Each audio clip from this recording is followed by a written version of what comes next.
नमस्कार दोस्तों, आज के इस नए वीडियो में आप लोगों का एक बार फिर से स्वागत है। आशा करता हूँ आप अच्छे होंगे, स्वस्थ होंगे।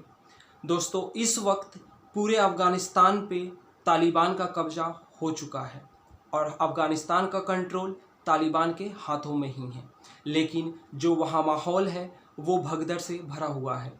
चारों तरफ अफरा तफरी का माहौल है।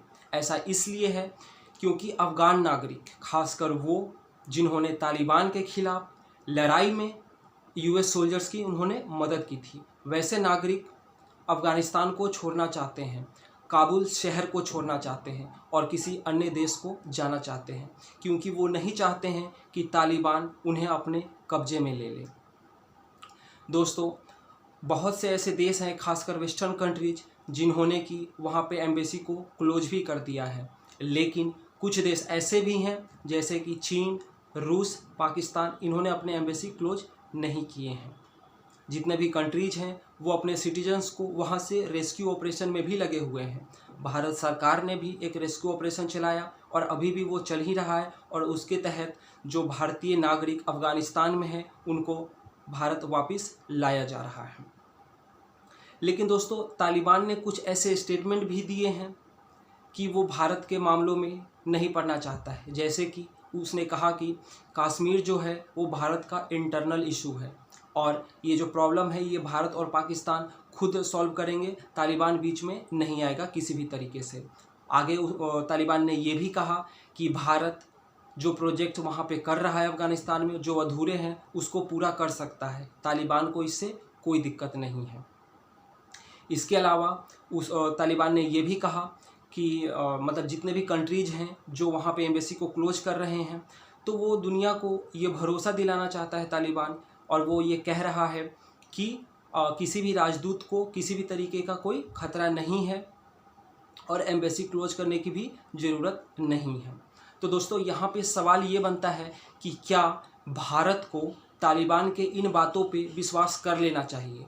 क्या भारत को ये मान लेना चाहिए कि तालिबान बदल चुका है, ये वो तालिबान नहीं है जिसके बारे में हम सुनते हैं, पढ़ते हैं? क्या भारत को ये मान लेना चाहिए? क्या तालिबान की बातों पे भरोसा कर लेना चाहिए? और दोस्तों, दूसरा वहाँ से अभी डेवलपमेंट ये हुआ है कि जो अफ़गानिस्तान के वाइस प्रेसिडेंट हैं अमरुल्लाह सालेह, जो कि वहाँ के इंटेलिजेंस एजेंसी के हेड भी रह चुके हैं, उन्होंने अभी तालिबान को एक तरीके से चैलेंज करने की उन्होंने कोशिश की है। जो वहाँ पे पंजशीर वैली है वो एक ऐसा एरिया है जो कि इस वक्त तालिबान के कब्ज़े में नहीं है, और जब पिछली बार तालिबान की वहाँ सरकार बनी थी उस वक्त भी ये जो एरिया है वो तालिबान के कब्ज़े में नहीं था।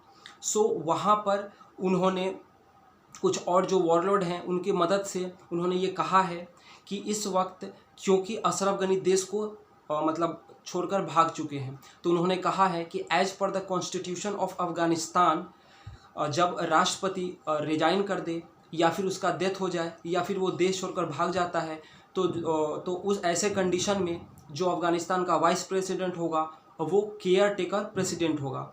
तो वो अफ़गानिस्तान के संविधान का हवाला देते हुए उन्होंने कहा है कि एज पर द कॉन्स्टिट्यूशन वो मतलब केयर टेकिंग प्रेसिडेंट है अफ़गानिस्तान के, और उन्होंने कहा है कि वो तालिबान के सामने नहीं झुकेंगे, वो तालिबान से अंतिम सांस तक लड़ेंगे।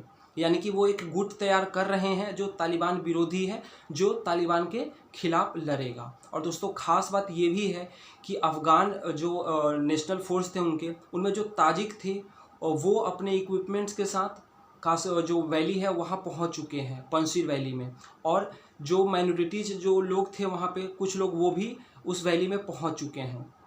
तो दोस्तों, एक तरीके से एक गुट तैयार हो रहा है अमरुल्लाह सालेह के नेतृत्व में, जो कि तालिबान के खिलाफ लड़ेगा।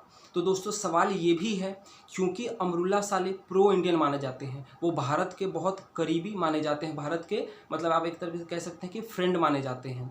तो यहाँ पे सवाल ये उठता है कि क्या भारत को अमरुल्लाह सालेह को बैक करना चाहिए, क्या उनकी हेल्प करनी चाहिए, या फिर तालिबान से बात करनी चाहिए, है ना? तालिबान जो कह रहा है उस बात पे विश्वास करना चाहिए। तो यहाँ पे दो सिचुएशन है। सो आप लोगों से भी ये रिक्वेस्ट है कि आप कमेंट करके ज़रूर बताएं कि भारत को तालिबान की बातों में आना चाहिए जो वो कह रहा है उस बात पे विश्वास कर लेना चाहिए और ये मान लेना चाहिए कि तालिबान जो भी कह रहा है वो सच कह रहा है, तालिबान जो है वो बदल चुका है, या फिर हमें अमरुल्लाह सालेह के साइड होना चाहिए और उनकी मदद करनी चाहिए तालिबान के खिलाफ, है ना। आपका इस विषय पे क्या व्यू है, क्या ओपिनियन है, आप कमेंट करके ज़रूर बताइए। और दोस्तों इस वक्त वहाँ पे जो भी डेवलपमेंट हो रहे थे वो एक एक करके मैंने आपको बता दिए हैं कि वहाँ पे अभी अफरा तफरी का माहौल है। जितने भी देश हैं वो अपने नागरिकों को वहाँ से निकाल रहे हैं, जो एम्बेसीज है वहाँ पे वो क्लोज कर रहे हैं। जो अफ़गानी नागरिक हैं, खासकर वो जिन्होंने सरकार का काफ़ी ज़्यादा मदद किया था तालिबान के खिलाफ युद्ध में, वो देश को छोड़ना चाहते हैं, इसलिए वहाँ पे अफरा तफरी का माहौल है। तो ये वहाँ पे डेवलपमेंट होते रहते हैं। सो अगले वीडियो में और जो कुछ नए डेवलपमेंट होंगे उन पे भी हम चर्चा करेंगे। लेकिन इस वीडियो में दोस्तों जो मेन 2 मेरे क्वेश्चन थे उस पर आप कमेंट जरूर कीजिए कि भारत को तालिबान से बात करना चाहिए या नहीं करना चाहिए, या फिर अमरुल्लाह सालेह की मदद करनी चाहिए, उनका साइड लेना चाहिए। सो आज की इस वीडियो में बस इतना ही। आशा करता हूँ कि आपको ये वीडियो पसंद आया है। अगर आपको ये वीडियो पसंद आया तो लाइक करें, कमेंट करें, शेयर करें और चैनल को सब्सक्राइब जरूर करें।